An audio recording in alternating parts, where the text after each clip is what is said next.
आं दहायनि बेलासिनि 5 रिंगासोनिफ्राय बे भिडिअखौ थारमाने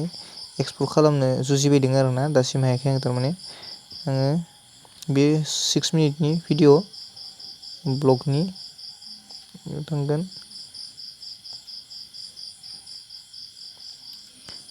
थांनानै आं दा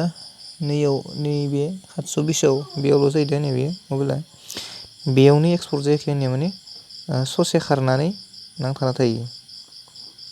बेनिफ्राय एबारो नैबेयाव नायगोन जागोन ना जाया नायनोसै बेखौ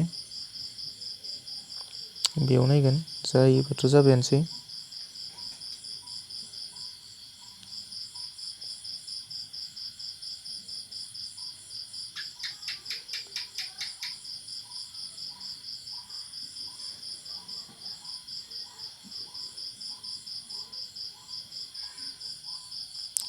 खारदो नै बाय खारदो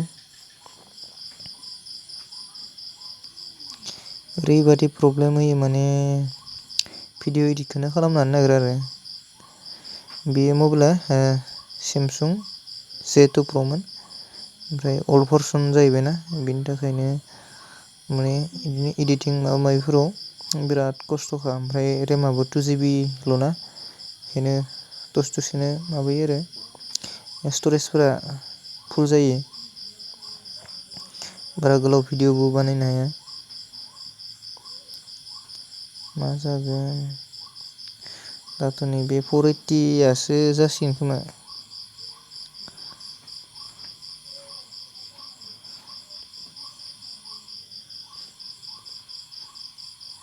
480niयासो जागोन बादि मोनदों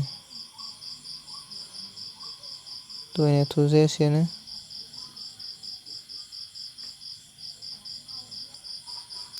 नै दासिम 5ल' खारबाय एसेल' नै बारा खारबावाखैसो दाबो केन्सेलावसो नांथारबायमोन दानो 480सो बानायबाय आङो इमान खमबा बोरै भिडिअ मोजां नुनो इउटुबाव इमान लासिंसिनसो जायो बानायाबाबो जायो दे होननाय बायदि आरोना भिडिअफोरा मा जागोन बिदिजों आयु एफा गोबाव दे लोगोफोर बियो जायोबाथ' जाबायानो नाथाय जायाबाबोथ' मा खालामबावनो दिनैनि भिडिअखौ बेखिनियावनो लाखिथ'नोसै बाय